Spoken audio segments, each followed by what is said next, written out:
we used that money to sort of turbocharge Hook Norton low carbon, if you like, with a very simple idea of supporting sustainable living in the widest possible sense.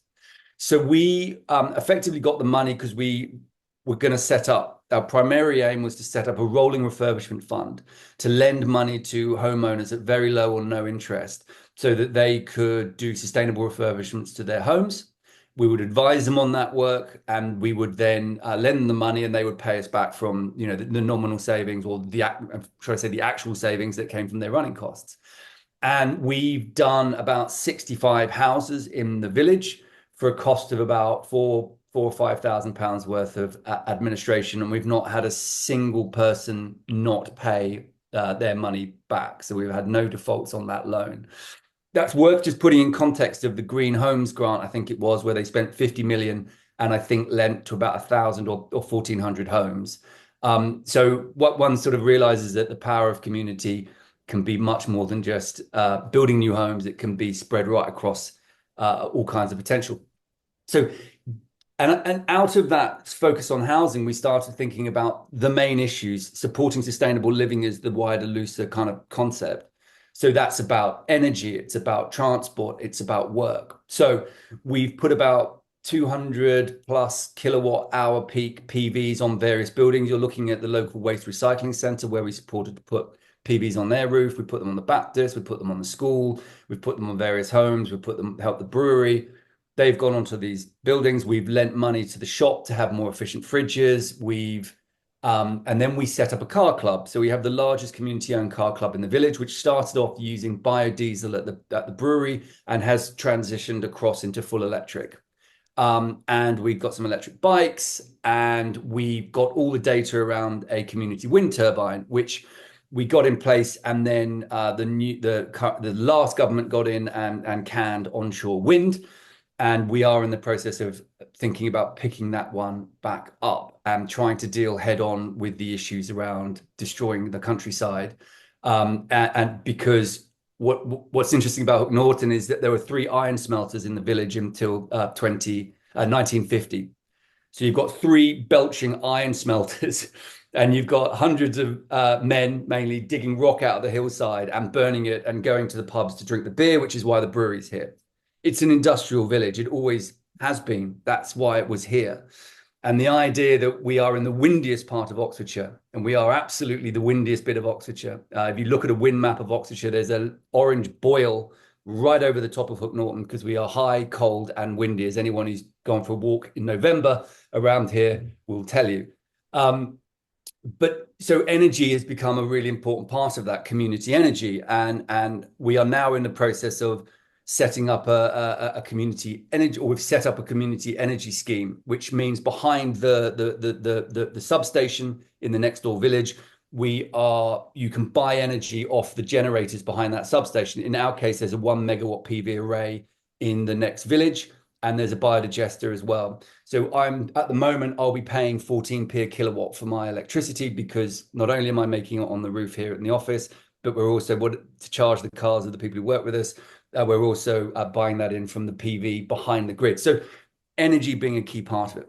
There is a reason for this slightly tangential ramble, in that housing is right at the core, but just to think about housing as an abstract idea is missing the point. It's part of a series of networks and loops and cycles around work, transport, energy. And work is the final one that I'll cover before moving on.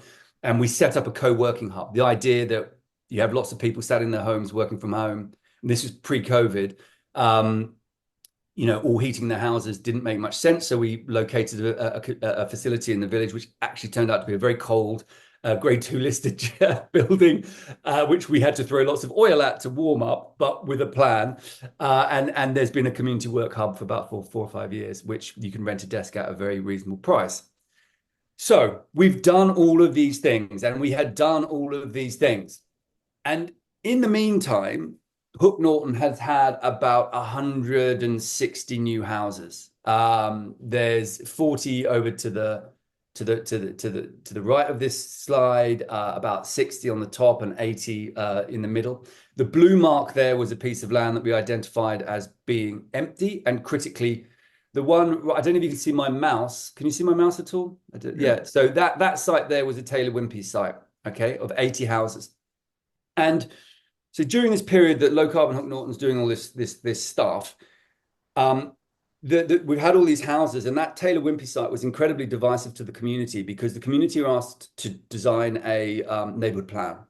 And they spent a lot of time and energy making a neighborhood plan and actually galvanized the community and introduced new people onto the parish council. And it did everything that the Conservative government wanted neighborhood plans to do. And they set out an ambition that there should be no more than 25 houses in any single development, that there could be developments, but they should layer on slowly. We were not a NIMBY village. We were a yes, but what does yes look like village? And Taylor Wimpey came forward with that site, rejected by Cherwell, rejected an appeal, straight up to the Secretary of State, who said, but 3 phases of 75 houses concurrently is still 70, it's still 23 phases of 25 houses concurrently is still phases of 25 houses, that's fine, and rubber stamped it. And the community were burnt and very angry, because one thing we've learned, certainly building the houses and from that experience, is that if you're going to ask questions of a community and you don't listen to the answers, you get very angry people. And I think as a community sort of led organization, that's probably one of the main lessons that I've really learned is, if you really don't want to hear the answer, just don't ask the question. And that's where a lot of modern housing developers are going wrong. It's a box ticking exercise, but it's not a genuine ask, and they don't listen to the answer. And I've been involved in other consultations and early stage designers with other developers and walked away because we've done one consultation, there's been answers, and they've gone, fine, right, that's done. Let's just carry on doing what we wanted to do. And that makes people really cross. So we went out. So we've got these two strands, if you like. We're doing all this work in low carbon. You've got these very unsustainable houses being built around the village, sort of, foisted on the community. And the community was really broken by it in many ways. And their sort of resistance to it sort of ran out of steam. And we went out and asked the community, and we flyered the 700 odd houses what they'd like the low carbon group to look at next, because we had money still in the bank, because we had this 400,000 and it's still at like 320,000 because we've loaned it all and it's come back, and we bought cars and the car club, it's all flowing around the system as we'd hoped. And we asked people what we'd like to look at, and we set out a number of options, and on that was housing. And of the something like 500 responses we've got, something like the mid 80s, the 85% plus or minus, were look at housing. Now, the fact we've had 160 new houses, of which you'd expect 20%, 15% are affordable, the fact that we had all those houses and the community is still saying, could you please look at housing? Can you please deliver the housing that we actually need and want? Was a bit of an eye-opener to us. And given the scale of that mandate, we felt that we had to act. So we looked at starting a project and setting up the Community Land Trust, so HNCLT. It started out through Hook Norton Low Carbon, HNLC, very confusing acronyms, but HNLC, and then transitioned into the Community Land Trust. And we identified this piece of land in blue being owned by Cherwell. And if you imagine, there was a whole series of 1950s houses built, and there was just this, because of the way they wanted to lay it out, there was just this weird corner that was left. Now, unfortunately, it was wasteland, and as we know, Scrub is actually quite biodiverse. But it had just been left. This chunk here had been sort of adopted by the man who owned this garden, and these people were sort of not illicitly, but without permission, just sort of gardening it. So it's sort of been partly adopted and partly left by left. You'll see that a road was put in here through the Taylor Wimpey estate with, I think, Cherwell's idea that at some point in the future, this site might well be developed. Now, critically, Taylor Wimpey stopped the road short of that hedge and had a ransom strip. And we approached Taylor Wimpey about the potential of getting access to the site. And with all due respect to Taylor Wimpey, having smashed through their housing estate and built it and, done whatever job they did and left, when we asked them about access through to the site, they said, fine, if it's a community-led project, there will be no ransom strip. There'll be no ransom payment whatsoever, and you just give us a little bit of money towards the agreement, the legals, which was incredible, because a ransom strip can be 30-40% of the value of land. And effectively, the ransom strip made the site pretty much unviable for Cherwell, but viable in inverted commas, which we'll sure we'll come on to, for us. And so we then went into the process of, right, we've got a land, we've got some potential land, we've got a mandate from the community, we've got some initial fund from Hook Norton Low Carbon, we've got the knowledge through wonderful people like Fiona and the support from your organization to access the funds to get this thing started. And it started in a very low-key way at a very early stage of just asking the community, okay, 160, 100, whatever houses has not answered your needs. What are your needs? What would yes look like? What would the best yes look like? And through that process, it really was, what kind of homes do we think this community needs? We absolutely tried to identify with the idea that they would be predominantly affordable. It's actually 8 affordable and 4 market sale/rent to cross-subsidize, because I'll come into the detail of that. But I don't know if you can see on this screen here, where we even started very at the early days going, okay, this is roughly how many houses you can fit on this scheme if you have a little box and a little garden all the way around this. And, that's what developers do. So clearly that's what we as the people want. But has anyone actually asked the people what they want? And what's interesting is when you ask the people what they want, they're actually incredibly nuanced and understand the complexities of what you've got. They understand you need to balance numbers and cost and sustainability against, personal space. They also understand that shared communal space has real value, and that actually we ended up with a sort of concept that, maybe there's more shared space, maybe there's more shared community facilities, maybe there's smaller gardens, maybe there are terraces to allow that to happen. Maybe there's parking yards rather than staring at, German engineering out of your front window every time you look out the front of the house. And people really understood that. So we sort of generated, if you like, this is the brief, really, in many ways, after a number of meetings and conversations about what we wanted to fit in that. And I think coming from Hook Norton Low Carbon, which we did, we were very much trying to push it within the housing within that wider context of these different energy flows that all need to be dealt with. As I mentioned, transport, work, pure energy, and we've touched on food as well, which I'll come on to later. So we developed this scheme. Hook Norton Community Land Trust came into existence. There was a very able team to sort of push that forward. And I personally stepped back at that point because I run a 12-person architecture practice in Hook Norton, and we stepped back, and 3 architecture practices, one local, one from London, very, very good sustainable architects, and we all pitched for the work to design it, and we won that, and so we then sort of started designing in earnest what this scheme could look like, and I think what really drove that process was conversations. I think we had about 9 or 10 consultations that were sort of like semi-formal, plus people just coming around to the office and sitting around plans and chatting.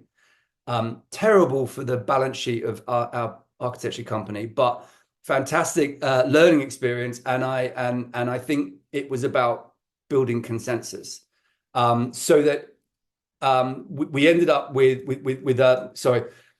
a concept of a housing project which was sort of interconnected between travel, energy, work, food, and in the widest possible sense, and trying to sort of capture all of the issues around housing in one place.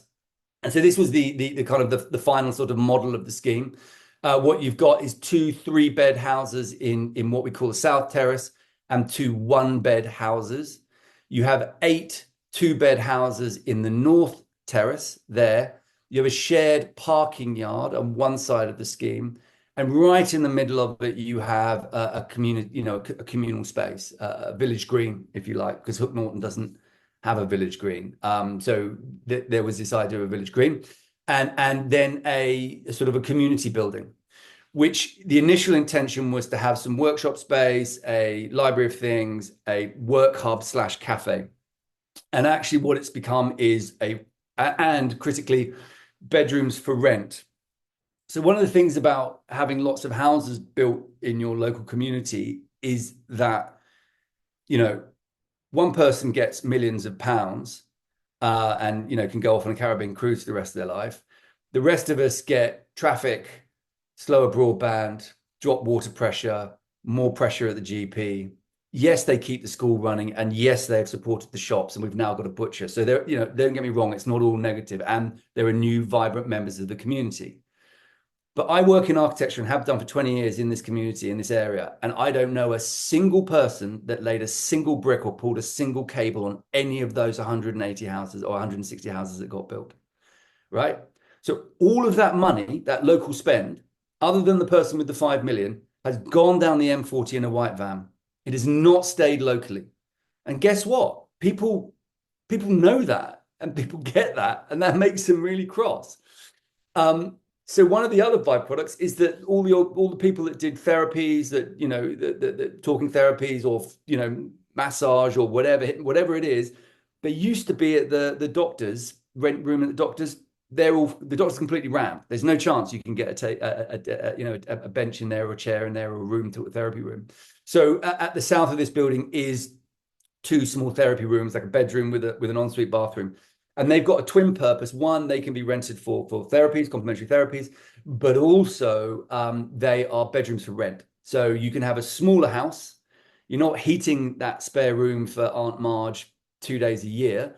You can rent a little room that's really nice in that hub. And we were in the, and then the front of that building is occupied by the Hooky Hub, which has moved from the grade 2 listed church hall next to the library, which was taking something like £4,500 of oil a year to heat. For a low carbon group, that was slightly problematic, into an incredibly warm, nice little workspace just here. So we had planning, and then we had COVID. So everything sort of stalled, and it sort of went very quiet while the world sort of sat around working out what to do.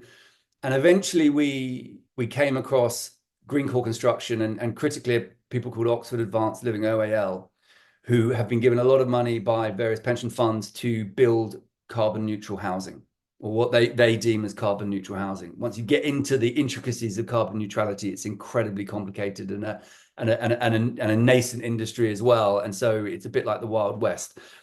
I think they're low carbon. I don't think they've ever done a zero carbon thing, but I think it's low carbon. And what is critical about them as a developer, they are definitely leading the way and trying to do something new. We worked out that working with them, we could they could fund the build during construction. We would then sell 8 of the affordable units on to SOHA, South Oxfordshire Housing Association, and that money would then come in to pay them off. We would sell the 4 sale flats, which is in the process of doing.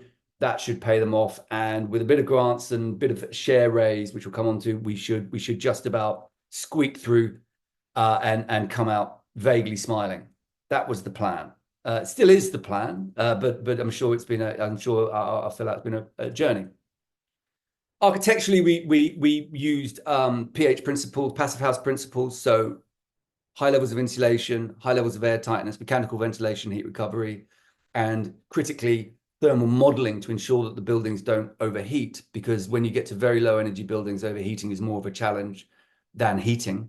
So the buildings came in. Now, a passive house, classic as it is called, needs to use 15 kilowatts per meter squared of heating energy per annum. These are about 17, 18. And, you know, so one of these flats will cost about 180 quid a year to heat, not hot water, to heat.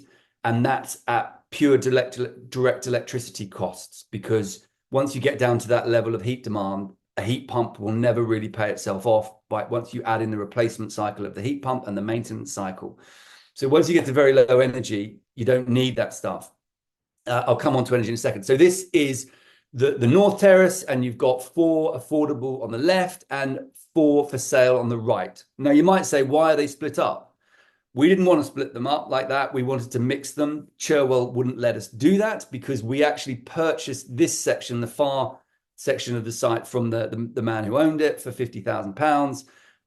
And Cherwell decided that there was no way that we could have anything other than affordable on their site, even though we were obviously building, there wouldn't be any less affordable. And I think there was an enormous challenge working with Cherwell, and that's to say that there was enormous support and interest and desire to help, and a dogmatic sort of lack of flexibility that was utterly exasperating and cost us a lot of time. Just simply trying to get people to agree to the idea of allocating for local need. You would have thought that would be very straightforward. It's in the neighbourhood plan. Therefore, it should be in every planning permission. But actually, Homes England wouldn't lend us money if we were allocating for local need because it wasn't a completely open allocation process. But we wouldn't get the planning permission unless we were allocated. So you end up in these ridiculous kind of Kafkaesque kind of crazy situations that we had to work through. So that's the North Terrace. This is the South Terrace. Two 3-beds on the right, 2 1-beds on the left, and then the community building as was, and the lovely shared space.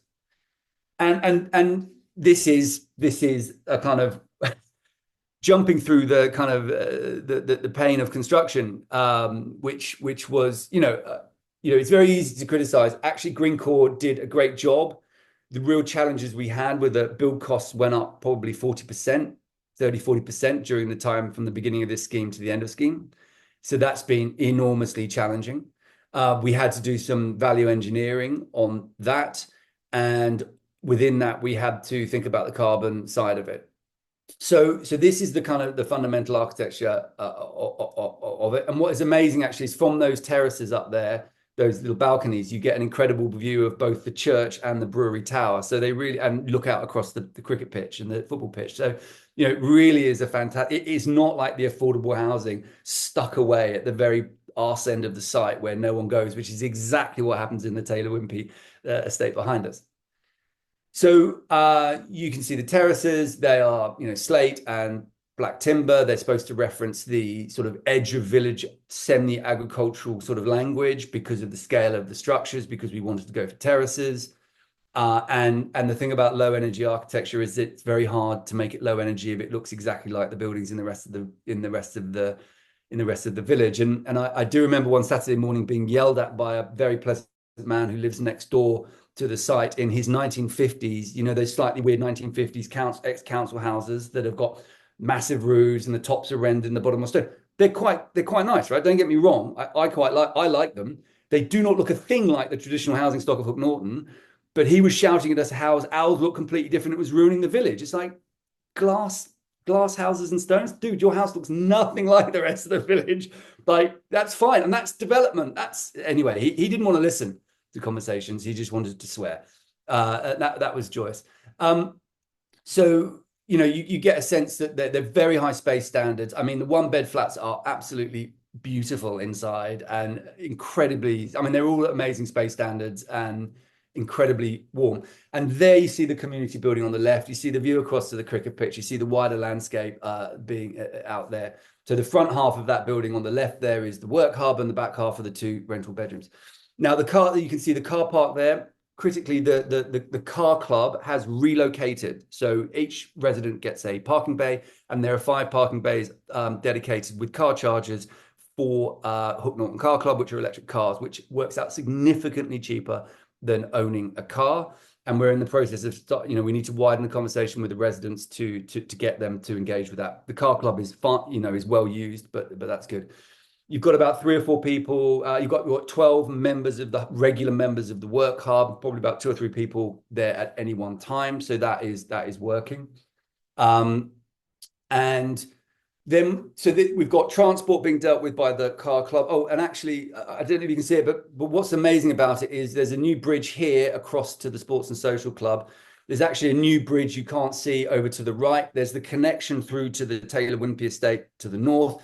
And down through here is a new footpath that runs right into the middle of the village. And what we've And I think one of the things I'm most proud about with this scheme is that it reconnects three or four things that were completely isolated, that there was no way to walk through. And it was very interesting. We've had more housing being proposed in the village, and it's sat behind the cricket club and attaches next to the Taylor Wimpey site. And there's no footpaths. And we're like, why aren't there any footpaths walking between here? It's like, because everyone's got ransom strips, so no one connects any of these housing estates. And you're like, right, so you've come in, you've made like 8 or 9, 10 million quid out of the community with your housing staff. You've made the flooding worse. You've made all those issues that I brought up, and now you're not even allowing that community that you're bringing into here to connect to the wider village. I mean, at that point, you're just like, you guys are out of control. You people are out of control. This needs to stop. So the fact that we've managed to get these links and to get people walking, I think, is a huge benefit of the scheme. Energy. So one of the biggest problems we've got with building new housing in this country is there's just literally not enough grid capacity. If we move away from the way we're delivering energy at the moment to a full electric and therefore low carbon, maybe there's some hydrogen, very questionable. The grid needs to jump by at least 3, possibly 4 times. Ignoring that, just building the 1.5 million new houses that are being slated, foolishly, in my opinion, being slated for this parliament, there isn't the grid connectivity. There just isn't the power and capacity in the grid to do that. So what we've done is we work with a company called SNRG Synergy to create a local microgrid, okay? A mini microgrid. So you will see in the distance that transformer there.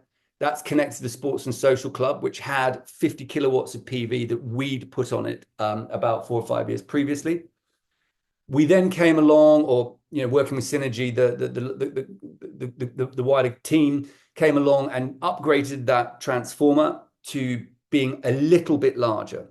But critically, this is our MP, current MP, wasn't at that point, talking to one of the Synergy people inside the microgrid sort of enclosure, where there is a 100 kilowatt hour battery, and there's a load of electronics to monitor use and balance use. So we've now got 83 kilowatt peaks on the housing, the 50 kilowatt peak on the Sports and Socials, 123 kilowatt peak, 100 kilowatt battery. On top of that, within the houses, a thing called heat stores. So they are phase change heat stores. So rather than having a hot water cylinder, you imagine a giant clicky hand warmer, okay? So it changes from a liquid to a solid, and in doing so, it can store very large amounts of energy. And they are used as thermal batteries. And critical about those, and that's how we get the hot water into the houses. Those heat stores will lose about 0.8 of a kilowatt hour of heat per 24 hours, whereas a hot water cylinder will lose 2.5 to 3. So significantly more efficient way of storing energy as well as getting hot water. So they're tied into this microgrid. So whenever the sun is blasting or energy is low carbon, we are charging the batteries, charging the heat stores, charging the cars. When we get into peak load, 4 to 7 o'clock, we are discharging the battery and we are turning off key infrastructure items like car charging, etc. And in doing that, it meant we could have a much smaller piece of copper cable to the site and a smaller transformer. And I think this is going to be absolutely critical. The residents get their electricity at 10% below the kind of market rate for the area. So they are incentivized to buy the energy through Synergy. They can change to someone else, but they're incentivized to buy the energy. Synergy and the low carbon group own the PV array and the PV array and the battery. Synergy own the electrical bit. So there's a sort of a group, a co-funding model to allow some community ownership of this asset. And as I said right at the beginning, we're looking to widen this out into a wider community behind the microstation sort of scheme. And I think it is really critical when you're thinking about housing and new housing that you start to think about the energy consumption, because people going onto air source heat pumps, people wanting fast chargers for cars, which you need, we are going to really stress out the grid. And unless new housing is part of the solution to that, we've got a real problem. So then the houses are very close to passive. They are passive levels of air tightness. They have mechanical ventilation heat recovery, which is recycles the energy in the air of a building whilst providing high levels of filtered air ventilation. But once you've got the energy consumption of a building right down, as you can see from this very simple, slightly fuzzy chart, hopefully you can read it. Left-hand side, typical building. This is the life cycle of a typical building. So your operational energy over 60 years is the biggest bit of the pie, and a bit of it is embodied energy.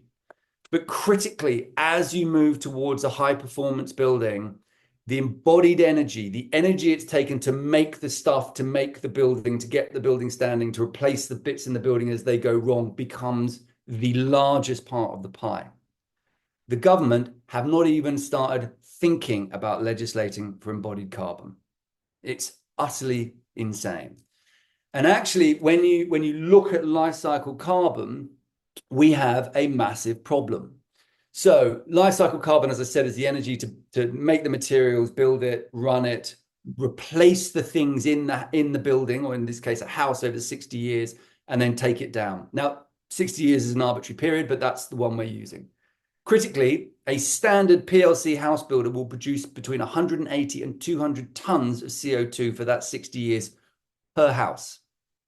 Oxfordshire is slated to have 100,000 new houses by 2050. That is, if you times 100,000 by 180 or 200, you get to around 90% of the entire carbon allocation of the entire county just to build and run the 100,000 new houses, forgetting your house, my house, going to school, going to work, eating, having clothes, doing anything else.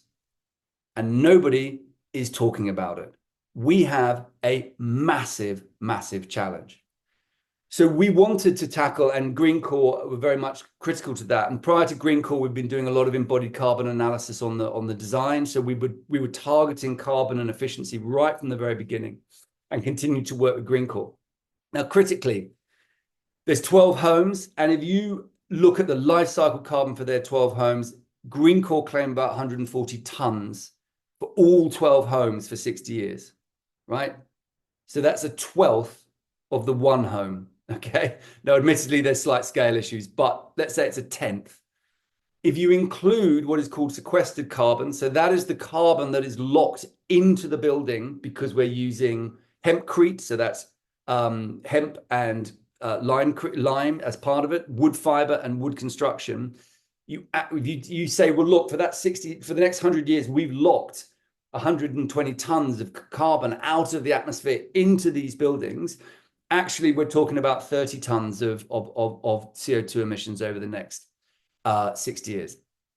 I personally don't buy Greencore's figures particularly, but even if we say they're 4 times out, 5 times out, we're still at the same amount of embodied carbon for one developer house. So there's a game changer, and I think it's a really important message. And I think, it's very good for CLTs to be doing stuff, and I think CLTs need to be championing this element of the construction and this challenge of the construction process.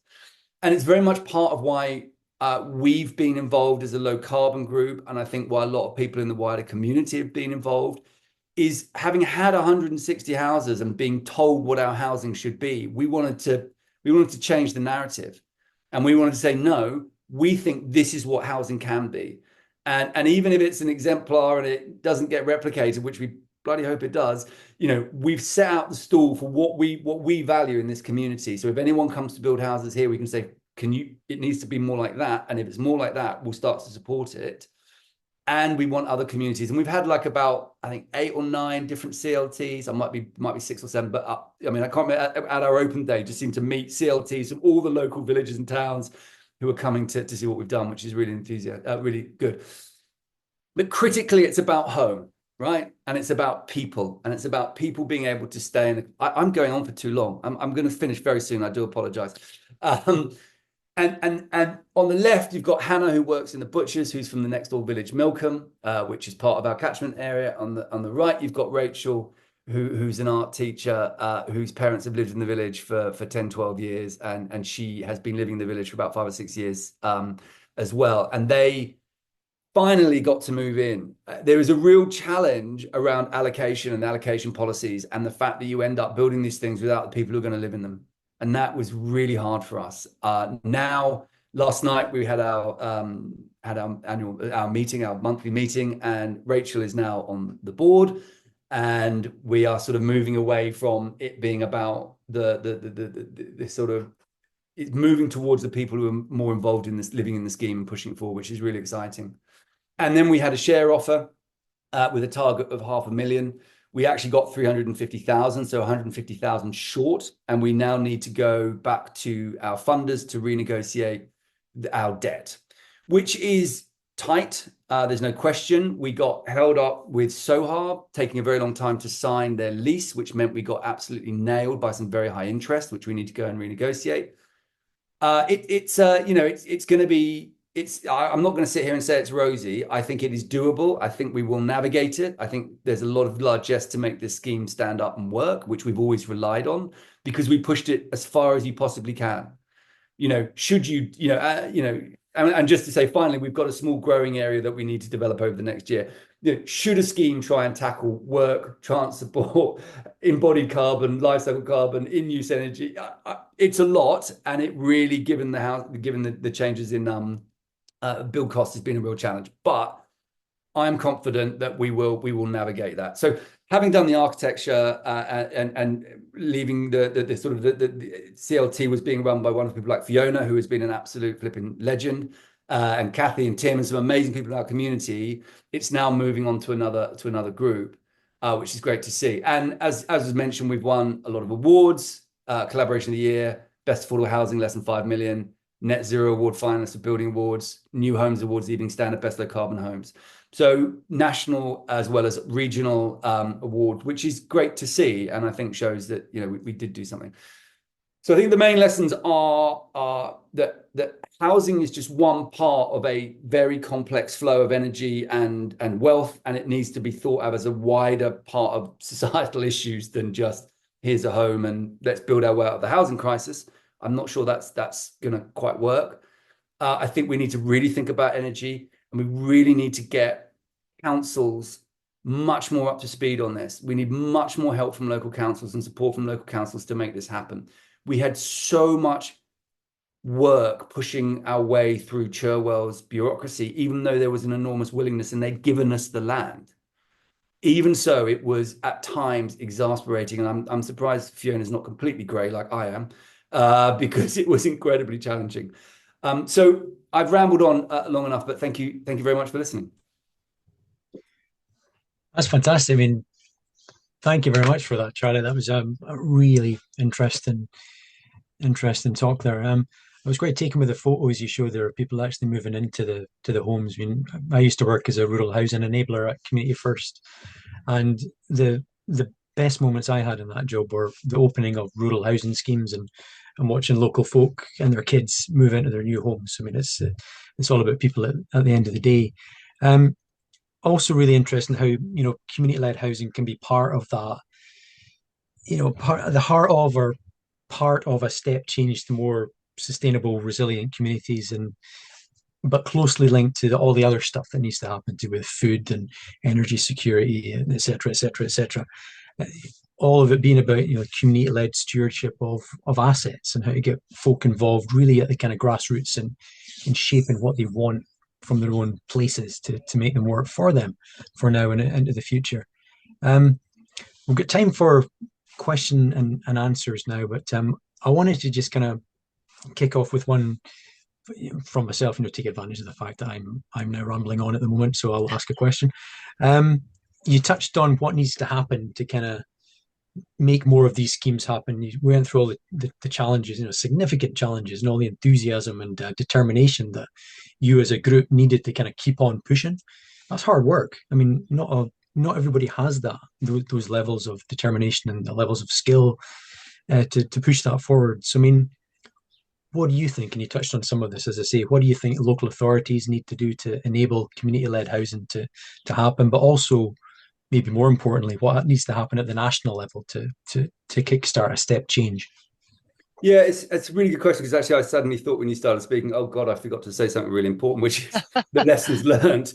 And actually, I think it's interesting. I was talking to a guy called Roger, who's the CEO of the Campaign for Protection of Rural England, and a guy from rural, I can't remember what they're called, rural something, they're a housing association.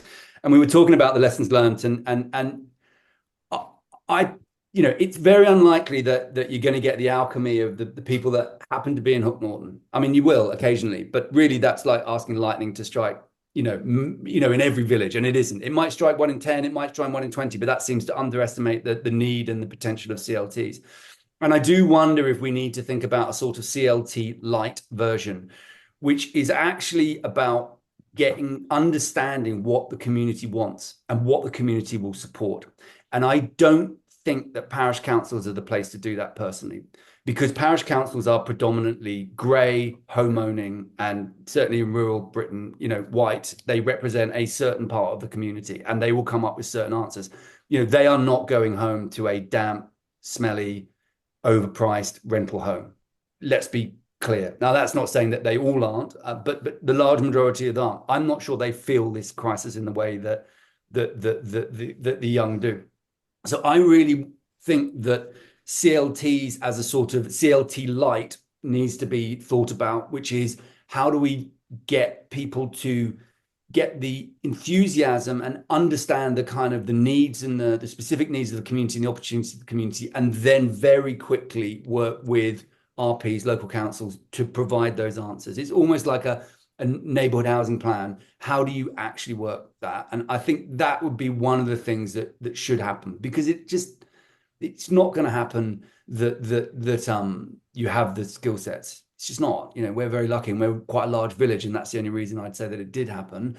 And critically, if you don't ask the right people, so if you look at when you're talking to the RPs and they're like, yeah, these exception sites, but we walk into a community, we talk about exception sites, and there's a lot of people that go, we don't want them, go away, because they don't understand the real needs within the depth of their community. All they hear is the vociferous few, and often those are, people in those kind of positions. So that would be one area I'd really like to see growth in.